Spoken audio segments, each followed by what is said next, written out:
Every man knows the sting of being quietly dismissed. It's rarely a shouted insult. More often it's subtle. The friend who talks over you. The coworker who ignores your ideas. The woman who looks at her phone while you speak. These moments cut deeper than men admit, because they whisper, "You don't matter." Modern life is filled with hidden disrespect, and it chips away at confidence. You start second-guessing yourself, wondering if you're invisible, or worse, irrelevant. Respect isn't a luxury. It's survival for the masculine spirit. Without it, men collapse into resentment and weakness. With it, they rise with purpose. The Stoics understood this. While you can't control others, you can control the strength you project. And strength demands respect. When people sense an unshakable, disciplined presence, they treat you differently. Respect is the silent currency of men, and without it, every interaction leaves you poorer. Most men think respect comes from dominance, speaking louder, flexing harder, acting alpha. But this performance is fragile. It's built on fear, and people sense it instantly. A man who demands respect usually gets compliance, not admiration. The moment his mask slips, his authority vanishes. The Stoics taught a different way. Marcus Aurelius didn't need to shout to command armies. Epictetus, born a slave, earned respect through self-control. Their lesson: true respect is never taken. It's given to those who embody discipline, calm, and integrity. In a world where most men chase validation, the Stoic stands apart. He doesn't react to every insult, beg for attention, or bend to every opinion. His power lies in restraint. That restraint makes others lean in and follow. Respect built on fear fades. Respect built on Stoic strength endures. Master yourself, and people will feel it the moment you enter a room. Notice how the man who talks the most is rarely respected. Constant chatter, endless explanations, nervous laughter. These signal weakness. When you overspeak, you reveal insecurity, filling silence because it feels uncomfortable. But the more words you spill, the less weight each carries. In relationships, the overtalker becomes background noise. At work, his voice fades into the crowd. Among friends, he's the guy who needs to be heard, not the one worth hearing. That need for validation is the opposite of power. Respect is never won by flooding a room with words. It's won by knowing when to hold back. The man who speaks less but with intention creates contrast. Others lean in, curious, because silence suggests control. And control commands respect. Silence has always been a weapon of the strong. The Stoics knew words should be used like arrows. Few sharp and only when necessary. Marcus Aurelius wrote more to himself than others, because real power comes from inner clarity, not noise. Epictetus taught, be mostly silent or speak only what is necessary. When you resist filling every gap, people notice. They wonder what you're thinking. They sense depth and composure. Instead of you chasing attention, they chase yours. This doesn't mean becoming mute. It means speaking with purpose. Rare words carry gravity. In a world addicted to chatter, the man who masters silence radiates control. That quiet strength forces people to lean in, and respect follows naturally. Picture a man who loses his temper at the smallest provocation. Snapping at traffic, slamming doors, raising his voice in arguments. At first it looks like strength, but everyone sees the truth. He's a slave to emotion. His anger owns him. Instead of respect, he earns fear or pity. Weak men let the outside world control their state. A boss's comment ruins their day. A woman's rejection shatters confidence. Small inconveniences unravel them.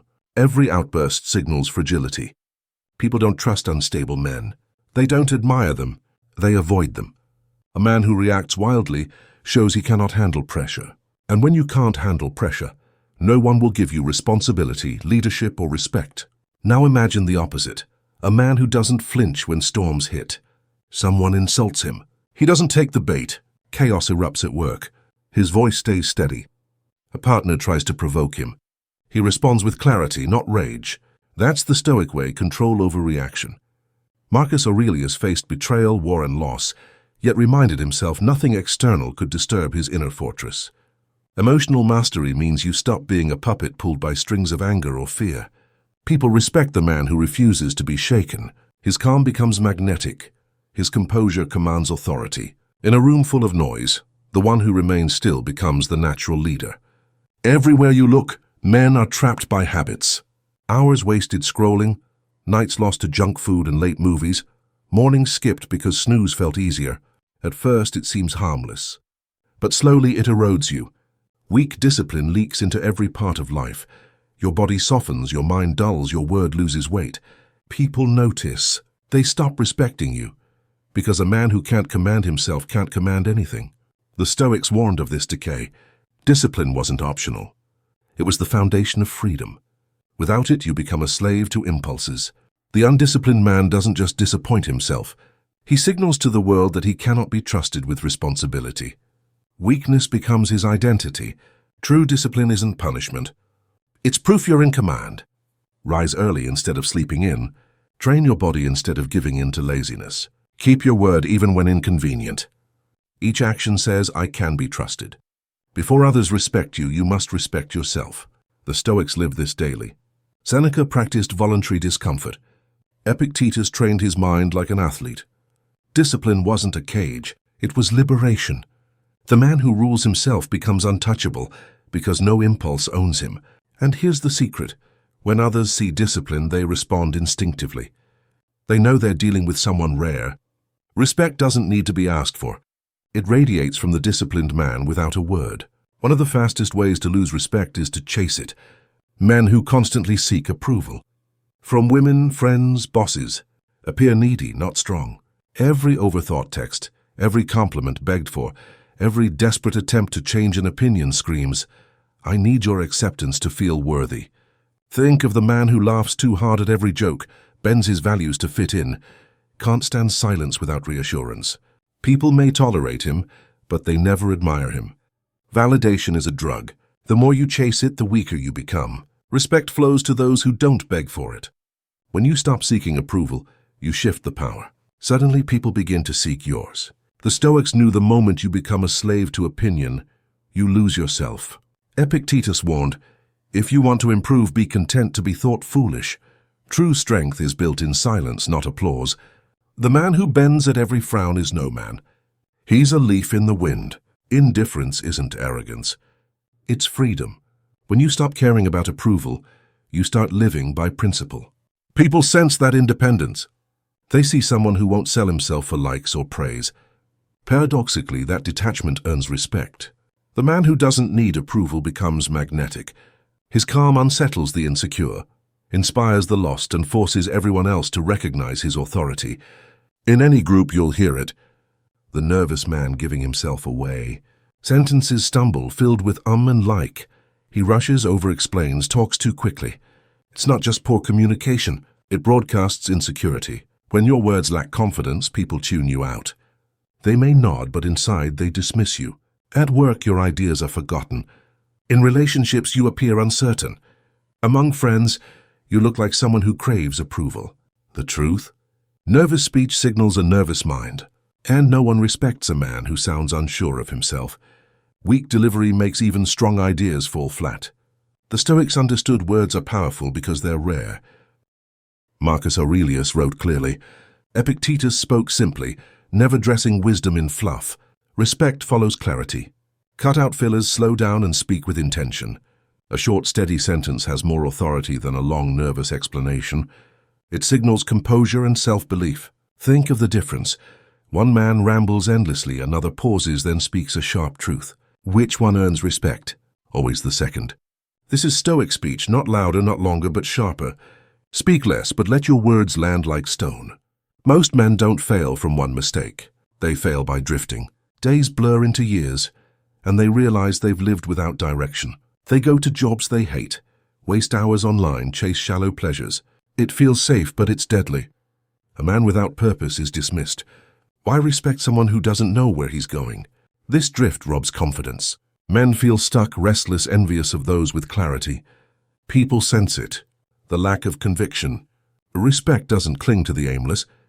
The average man floats wherever life pushes him. The Stoic refuses.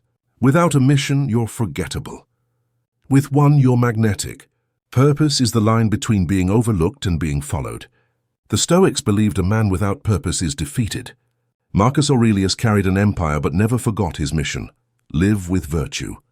Epictetus, once a slave, dedicated his life to teaching freedom of the mind.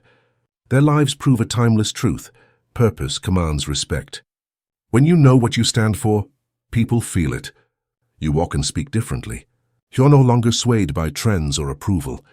That clarity is magnetic. Your purpose doesn't need to be grand. It needs to be yours. Live by it relentlessly, and respect isn't requested. It's granted. People follow men who live with fire. Crisis doesn't create character. It reveals it. Watch an average man in chaos.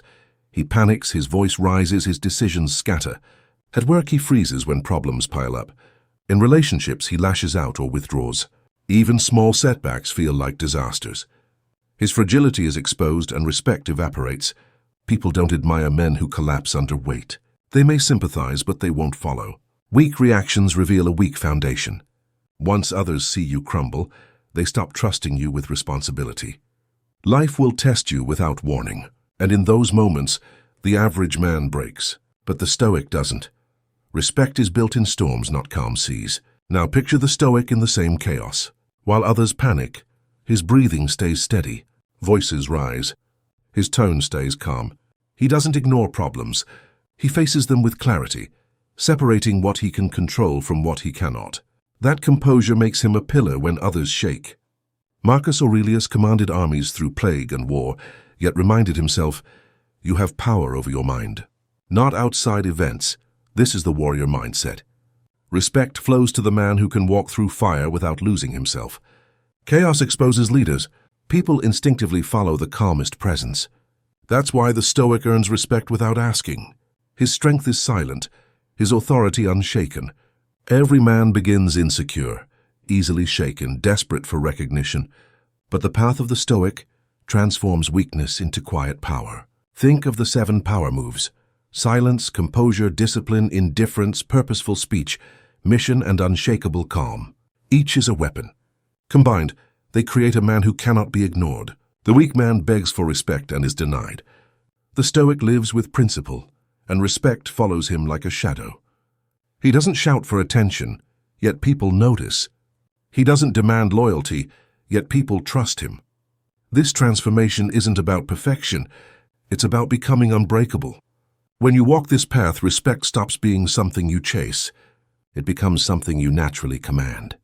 And in that moment, you embody the Stoic truth. The man who masters himself masters the world.